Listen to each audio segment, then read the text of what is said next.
Ethan didn't notice the exact moment his life started falling apart. At first it was small things, missed calls, unanswered emails, subtle changes in tone from people who once spoke warmly. Then it grew. The kind of growth that doesn't build you, but slowly takes pieces of you away. He sat alone in his apartment, staring at the faint crack on the wall across from him. It had been there for months, maybe years, but today it felt symbolic. Like everything in his life, once strong, now quietly breaking. His phone buzzed. Another rejection email. He didn't even open it. "What's the point?" he muttered. His voice sounded unfamiliar to him, tired, hollow, distant. Once Ethan had been full of energy, ambitious, driven, the kind of person who believed that hard work always paid off. Now he wasn't so sure. He leaned forward, elbows on his knees, hands gripping his hair. "I did everything right," he whispered. "I worked hard. I stayed honest. I prayed." His voice cracked. So why is everything going wrong? Chapter 2. When silence feels like abandonment, the hardest part wasn't the failure. It was the silence. Ethan had always believed in God. Not perfectly, not without doubts, but enough to pray, enough to hope. And lately he had been praying more than ever. Every night, every morning. Sometimes in the middle of the day when things felt unbearable. "Please help me. Please guide me. Please protect me." But nothing changed, or at least that's how it felt. Days turned into weeks, weeks into months. Opportunities slipped away. People drifted away. Even his closest relationship ended in a way that made no sense to him. No clear reason, no closure, just gone. And through it all, God remained silent. Or so it seemed. Chapter 3. The night everything broke, that night was different. The weight inside Ethan finally became too much to carry. Rain tapped against the windows, matching the chaos in his thoughts. He sat on the floor, back against the couch, breathing unevenly.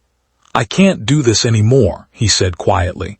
There was no anger in his voice this time, just exhaustion. Tears rolled down his face, not dramatic, not loud, just steady, silent surrender. "I asked you for protection," he said, looking up. "I trusted you." His hands trembled. "But I feel more lost than ever." The room remained still. No answer, no sign, nothing. Eventually his body gave in to exhaustion and he drifted into sleep right there on the floor. Chapter 4. The dream that wasn't just a dream. Ethan opened his eyes. But he wasn't in his apartment anymore. He stood in a vast open field, stretching endlessly in every direction. The sky above him shimmered with stars, brighter than anything he had ever seen. There was no fear, only a strange, overwhelming calm. "Where am I?" he whispered. His voice echoed softly as if the space itself was listening. Then it came, a voice, not from a direction, not from a person, but from everywhere at once. "You are where truth is revealed." Ethan's heart began to race. Who are you?" There was a pause, then, "The one you have been calling." Ethan froze, his breath caught in his throat.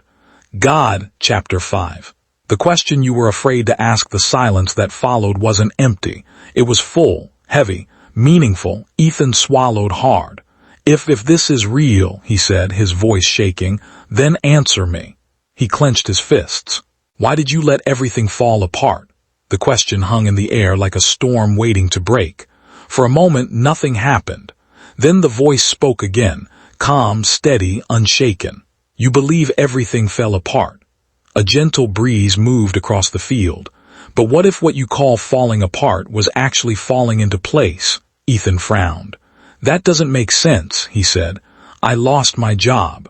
I lost people. I lost everything I worked for." The voice responded. "You lost what could not sustain you." Chapter 6. What you could not see. The world around Ethan shifted. The field disappeared. Now he stood inside his old office. Everything looked the same at first, the desks, the computers, the familiar layout.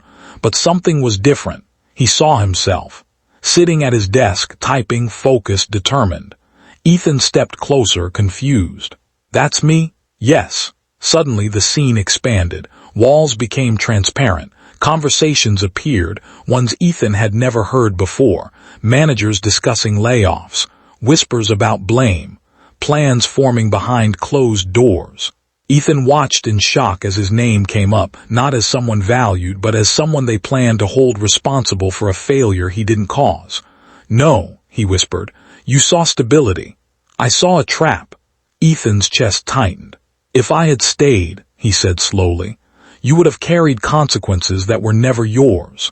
Chapter 7. The heartbreak that saved you. The scene changed again. Now he stood in a cafe. Across the table sat him and her, the woman he thought he would spend his life with.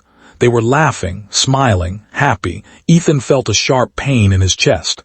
"Why are you showing me this?" he asked. The voice answered, "Because you still believe you lost something meant for you." The scene shifted. Moments unfolded, ones Ethan had never witnessed. Late-night messages, hidden conversations, doubts she never shared. A slow emotional distance growing behind the smiles. Ethan stepped back, shaking his head. "No, she loved me." The voice remained calm. "She cared for you, but she was not aligned with your future." The images became clearer. A future that would have been filled with mistrust, arguments, and eventual betrayal. Ethan's eyes filled with tears. "You're saying the breakup was not rejection." A pause. "It was protection." Chapter 8. The doors that never opened. Now Ethan saw a series of moments, like fragments of time. Every job he didn't get. Every opportunity that slipped away. Every no that broke his confidence. But now, each one revealed a hidden truth. A company on the verge of collapse. A business partner involved in dishonesty. A situation that would have drained him emotionally and financially. Ethan's breathing became uneven. "All those times I thought I wasn't good enough. You were being redirected." Chapter 9. The weight of misunderstanding. Ethan fell to his knees. The realization was overwhelming. "All this time," he said, "I was blaming you." The voice responded gently. "You were responding from pain, not from truth." Tears streamed down his face. "I thought you left me." A pause, then softly, "I never left." Chapter 10. The presence you never noticed. The scene shifted one final time. Ethan now saw himself, during his lowest moments, sitting alone, crying, breaking down. But this time something was different. There was a presence beside him. Not visible before, but now undeniable, calm, steady, unmoving. "Every moment you felt alone, I was there." Ethan covered his face, overwhelmed. "I didn't see you. You were not meant to see. You were meant to trust." Chapter 11. The truth about protection. Ethan slowly stood up. His voice was quieter now, stronger in a different way. "Then what is protection?" he asked. The answer came with clarity. Protection is not always preventing pain. Sometimes it is preventing destruction. The wind moved gently around him. "You asked me to protect you." "And I did." A pause, "just not in the way you expected." Chapter 12. Awakening. Ethan's eyes opened. He was back in his apartment, the same room, the same silence, but something inside him had changed.